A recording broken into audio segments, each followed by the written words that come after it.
сау болыңдар.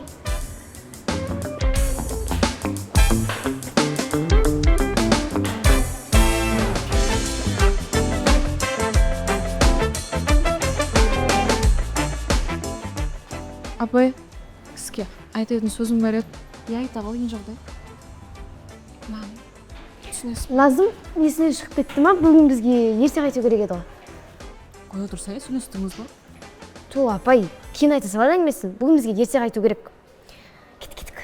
Сау болыңыз, апай.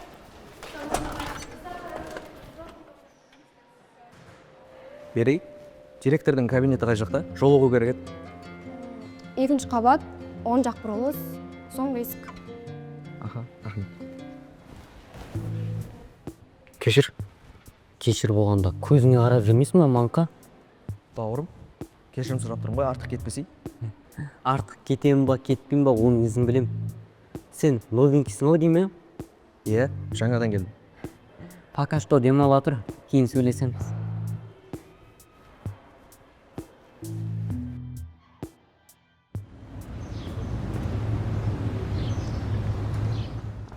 Сен не бәрін апайға айтып бермекшісің ба? Сендер дұрыс емес қой. Не дұрыс емес? Қыздар, короче, былай істейміз. Ана чертті әбден масқаралап, тиктокқа салып, звезда қыламыз. Дұрыс па? Я дұрыс, өзінше өкеткен ет, сабасына түсік. Ару масқара қылатын қандай идея бар? Мәше. Білмеймін. Не істейміз? Басына 30 жұмыртқа жарайық та? Жоқ. Одан да хужысын істеу керек.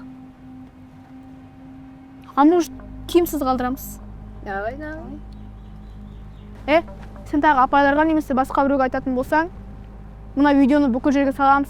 Түсіндің ба? А может, айтпасаң, салмаймыз. Қыздар, кірсек?